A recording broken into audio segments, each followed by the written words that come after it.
Hi guys, তোমরা সবাই কেমন আছো? আশা করি অনেক ভালো আছো। আমি পূজা, আমি খুবই ভালো আছি। আমি বাবন, আমি খুব ভালো আছি। আর দুজনে একটা ইন্টারেস্টিং ভিডিও নিয়ে চলে এসেছি, যে এরকম ভিডিও কোনোদিন আগে দেখিনি। একদম, আর প্রচুর ডিফারেন্স ভিডিও। তো ভিডিও টাইটেলটি হলো বাংলাদেশের সবথেকে বড় 10টি জেলা।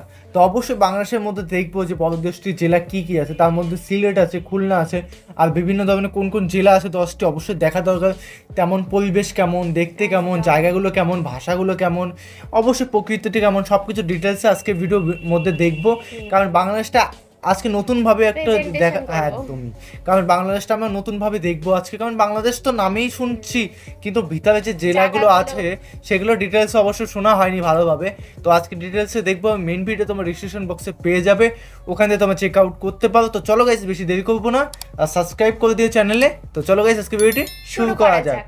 বর্তমানে বাংলাদেশে মোট জেলা রয়েছে 64টি, কিন্তু আমরা হয়তো জানি না এই 64টি জেলার মধ্যে বাংলাদেশের সবচেয়ে বড় জেলা কোনটি, কিংবা বাংলাদেশের সবচেয়ে বড় 10টি জেলার নাম কি। তো আজকের এই ভিডিওটি সম্পূর্ণ দেখলে আপনি বুঝতে পেরে যাবেন আয়তনে বাংলাদেশের সবচেয়ে বড় 10টি জেলার নাম কি। আর চ্যানেলে যারা নতুন তারা অবশ্যই সাবস্ক্রাইব করবেন। তো 10 নম্বরে রয়েছে সিলেট জেলা। আয়তনে বাংলাদেশের 10ম বৃহত্তম জেলা হলো সিলেট জেলা, যার মোট আয়তন 3452 বর্গ কিলোমিটার, এবং এটি বাংলাদেশের উত্তর পূর্বাঞ্চলে অবস্থিত। তাছাড়া এই জেলার উত্তরে আসাম জেলা, দক্ষিণে মৌলভীবাজার জেলা, পূর্বে হবিগঞ্জ জেলা এবং পশ্চিমে সুনামগঞ্জ জেলা অবস্থিত। সিলেট জেলায় অনেক শিল্প কারখানা রয়েছে। বর্তমানে এই জেলাটিতে আনুমানিক প্রায় 50 লাখ মানুষের বসবাস, যার মধ্যে উপজাতি রয়েছে প্রায় 30,000। তাছাড়া এই জেলার অন্তর্গত উপজেলা রয়েছে মোট 13টি। এর পাশাপাশি সিলেট জেলায় অনেক পর্যটন কেন্দ্র রয়েছে, যেমন শাহজালাল ও শাহপরান মাজার, মালনীছড়া চা বাগান, বিছানাকান্দি ও মাধবকুণ্ডর মতো আকর্ষণীয় জায়গা। এবং সিলেটের মূল অর্থনীতি হলো কৃষি নির্ভর অর্থনীতি। এই জেলাটিতে পাট, গম, আলু, ভুট্টা, সরিষা ও শাকসবজি প্রচুর পরিমাণে উৎপাদন হয়।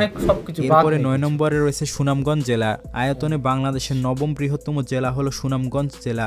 এই জেলার মোট আয়তন 3747 বর্গ কিলোমিটার, এবং এই জেলাটি বাংলাদেশের উত্তর পূর্বাঞ্চলে অবস্থিত। বর্তমানে এই জেলাটিতে প্রায় 30 লক্ষ মানুষের বসবাস। সুনামগঞ্জ জেলার অংশে অনেকগুলো নদী রয়েছে, যেমন মেঘনা ও সুরমা নদী। এই জেলাটির অর্থনীতিও মূলত কৃষির উপর নির্ভরশীল। জেলাটিতে ধান, পাট, গম, আলু ও ইত্যাদি রকমের শাকসবজি উৎপাদন করা হয়। এছাড়াও এই জেলার অংশে মোট 12টি উপজেলা রয়েছে। এর পাশাপাশি এই জেলায় নানা রকম দর্শনীয় জায়গা রয়েছে, যেমন সুনামগঞ্জ জাদুঘর, সুনামগঞ্জ শহীদ মিনার ও সুনামগঞ্জ পাহাড়, আর এটি এই জেলার বিশেষ আকর্ষণ। এরপরে 8 নম্বরে রয়েছে সাতক্ষীরা জেলা। আয়তনে বাংলাদেশের 8ম বৃহত্তম জেলা হলো সাতক্ষীরা জেলা, যার মোট আয়তন 3858 বর্গ কিলোমিটার, এবং এই জেলাটি বাংলাদেশের দক্ষিণ পশ্চিমাঞ্চলে অবস্থিত। বর্তমানে এই জেলাটিতে 20 লক্ষেরও বেশি মানুষের বসবাস। সাতক্ষীরা জেলার অংশে কয়েকটি নদীও রয়েছে, যেমন ভৈরব নদী, কপোতাক্ষ নদী ও চিত্রা নদী। সাতক্ষীরা জেলার অর্থনীতিও মূলত কৃষির উপর নির্ভরশীল। এই জেলাটিতে ধান, গম ও পাট থেকে শুরু করে ভুট্টা, সরিষা ইত্যাদি উৎপাদন করা হয়। বর্তমানে এই জেলাটিতে মোট উপজেলা রয়েছে 60টি এবং পৌরসভা রয়েছে 2টি। এছাড়াও এই জেলার ঐতিহাসিক স্থাপনাগুলো হলো সাতক্ষীরা মসজিদ, সাতক্ষীরা জমিদার বাড়ি, সাতক্ষীরা শহীদ মিনার ও সাতক্ষীরা জাদুঘর। সমুদ্রপৃষ্ঠ থেকে প্রায় 16 ফুট উঁচুতে অবস্থিত সাতক্ষীরা জেলা।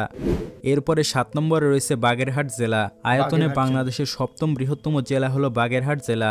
এই জেলার মোট আয়তন 3959 বর্গ কিলোমিটার। বর্তমানে এই জেলাটিতে প্রায় 20 লক্ষ মানুষের বসবাস। বাগেরহাট জেলার অংশে কয়েকটি নদীও রয়েছে, যেমন পদ্মা, ভৈরব, কপোতাক্ষ ও মধুমতি নদী। তাছাড়া এই জেলাটিতে মোট উপজেলা রয়েছে 9টি, যার মধ্যে সবচেয়ে বড় উপজেলা হলো মংলা উপজেলা।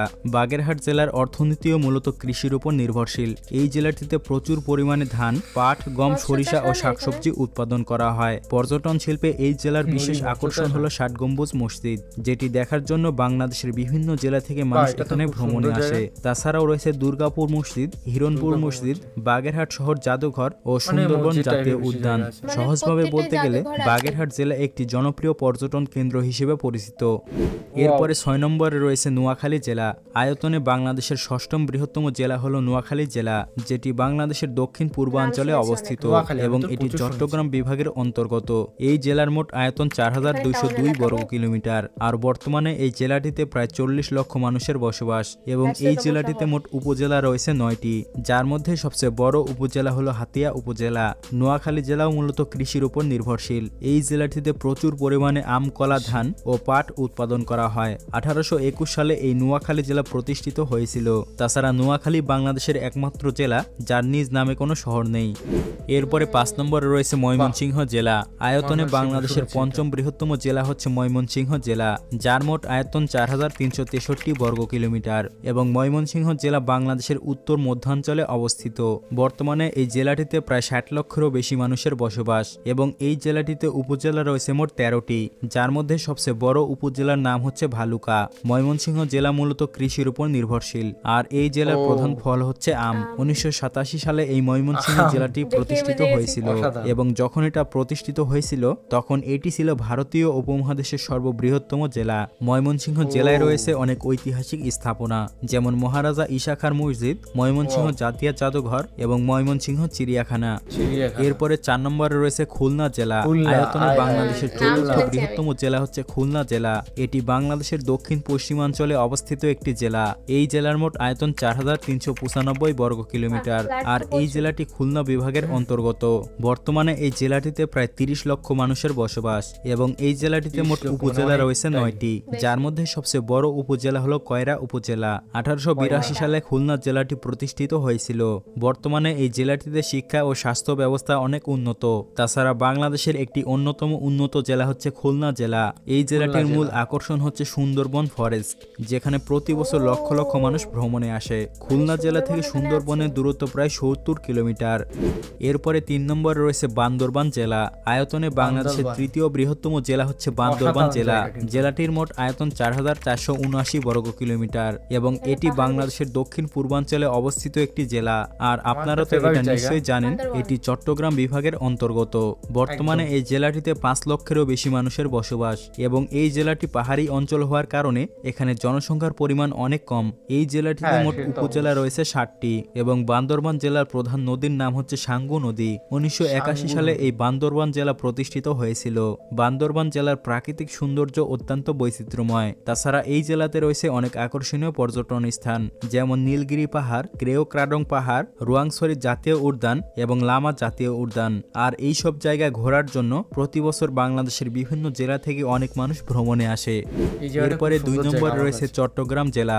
আয়তনে বাংলাদেশের 2য় বৃহত্তম জেলা হচ্ছে চট্টগ্রাম জেলা, যার মোট আয়তন 5283 বর্গ কিলোমিটার এবং এটি বাংলাদেশের চট্টগ্রাম বিভাগের দক্ষিণ পূর্বাঞ্চলে অবস্থিত একটি জেলা। বর্তমানে এই জেলাটিতে প্রায় 1 কোটি মানুষের বসবাস। 1666 সালে এই চট্টগ্রাম জেলা প্রতিষ্ঠিত হয়েছিল এবং এই জেলাটিতে মোট উপজেলা রয়েছে 15টি। চট্টগ্রাম জেলার অর্থনীতি অনেক সমৃদ্ধ, কারণ এই জেলাটি বড় বড় শিল্প কারখানা ও ব্যবসা বাণিজ্য ব্যাপক পরিবর্তন হয়েছে। তাছাড়া চট্টগ্রাম জেলাতে শিক্ষার ব্যবস্থা অনেক উন্নত। এই জেলাটিতে অনেক বিশ্ববিদ্যালয়, কলেজ, হাসপাতাল, রেলপথ ও বিমানবন্দর রয়েছে এবং বাংলাদেশের সবচেয়ে পুরাতন জেলা হলো চট্টগ্রাম জেলা। এরপরে 1 নম্বরে রয়েছে রাঙ্গামাটি জেলা। আয়তনে বাংলাদেশের সবথেকে বড় জেলা হলো রাঙ্গামাটি জেলা। এটি বাংলাদেশের উত্তর পূর্বাঞ্চলে অবস্থিত একটি জেলা। এই জেলার মোট আয়তন 6116 বর্গ কিলোমিটার। বর্তমানে এই জেলাটিতে প্রায় 7 থেকে 8 লক্ষ মানুষের বসবাস এবং এই জেলাটিতে মোট উপজেলা রয়েছে 10টি, যার মধ্যে সবচেয়ে বড় উপজেলা হলো বাঘাইছড়ি উপজেলা, যার মোট আয়তন 1931 বর্গ কিলোমিটার। রাঙ্গামাটি জেলার প্রধান নদীর নাম হচ্ছে কর্ণফুলী নদী। তাছাড়া এই জেলাতে দেখার মতো অনেক আকর্ষণীয় জায়গা রয়েছে, যেমন কাপ্তাই হ্রদ, শুভলং ঝর্ণা, সাজেক ভ্যালি, রাঙ্গামাটি ঝুলন্ত সেতু, রাঙ্গামাটি রাজবন বিহার এবং বৌদ্ধ মন্দির। প্রতি বছর এইসব জায়গা ভ্রমণের জন্য বাংলাদেশের বিভিন্ন জেলার মানুষ ঘুরতে আসে। বর্তমানে এই জেলাটিতে 14টি উপজাতির বসবাস। তো এই 10টি জেলার মধ্যে আপনার জেলা কোনটি তা কমেন্ট করে জানাবেন এবং এই জেলাগুলোর মধ্যে আপনি কোনটিতে ভ্রমণ করেছেন সেটাও লিখতে ভুলবেন না। তো গাইস ভিডিওটি দেখলাম আর পূজা লাস্ট ফিনিশিং এ বলছে যে আরে কারণটা হচ্ছে ঢাকা থেকে অনেকে আমাকে এসএমএস করে, সেজন্য আমার ঢাকাটা দেখার ইচ্ছা ছিল। হ্যাঁ, ঢাকাটা এরিয়া মানে অনেকটা বেশি করে দাও তোমরা, যে আশের যে জেলাগুলো আছে ভাগ ভাগ করে সবাই মিলে ঢাকা শহরটাকে মিক্সড করে দাও, তাহলে ভালো করে একদম 1 নম্বর নিয়ে আসো, সেটাই ও চাচ্ছে। আমি বললাম কি বলে যে ও ভাবছে কি 1 নম্বর আসবে ঢাকা হয়তো সামথিং, তো ও কনফিউজ ছিল, তো বুঝতেই পারলো না লাস্টে। হ্যাঁ, সবার থেকে বড় জেলা, তো এরকম একটা ব্যাপার। মানে 64টি জেলার মধ্যে 10টার মধ্যে 1 নম্বরে ওর কেন আসলো না ঢাকা? মানে একটার মধ্যেও নেই ঢাকা, তার মানে অনেক ছোট, তাই তো? হ্যাঁ, আর দ্বিতীয়ত 64টি জেলা মানে বুঝতে পারছিস কতগুলো জেলার মধ্যে। তার মধ্যে ফার্স্ট হচ্ছে কি ভুলে গেলাম, দ্বিতীয়ত মনে হচ্ছে চট্টগ্রাম, রাঙামাটি নাকি সামথিং, গাইস ভুলে গেছি রাঙামাটির কি যেন, মানে এই পাহাড়ি এলাকাগুলোই বেশি হ্যাঁ বড় বেশি বড়। বেশি হ্যাঁ বেশিরভাগ আমি নামগুলো মনে আছে, চট্টগ্রাম, খুলনা, ময়মনসিংহ, তারপরে সব ভুলে গেছি। বাদ দে না, গিয়ে মনে করতে হবে। তো গাইস ভিডিওটি কেমন লাগলো অবশ্যই কমেন্ট করে জানাও, এবং কি ধরনের ফার্স্ট টাইম নামগুলো শুনলাম তো মনে থাকার, তাও চেষ্টা করলাম অনেকগুলো বলা, ময়মনসিংহ, খুলনা, বাদ দাও। তো গাইস নতুন একটা, তুই আটকে যাবে, পারবি না। হ্যাঁ, আমি তো guys- পারবো, তাও বলবো না সবার সামনে। তো গাইস ভিডিওটি কেমন লাগলো অবশ্যই কমেন্ট করে জানাও, এবং কি ধরনের ভিডিও একদম। রিয়াকশন চাই অবশ্যই আমাদের কমেন্টগুলোতে কমেন্ট করে জানাও, এবং যদি সাবস্ক্রাইব এত পর্যন্ত দেখছো ভিডিওটা এখনো পর্যন্ত সাবস্ক্রাইব করোনি, প্লিজ গাইস সাবস্ক্রাইব করে অবশ্যই দাও। সাবস্ক্রাইব করে দিও। চলো guys, bye bye, tata. Take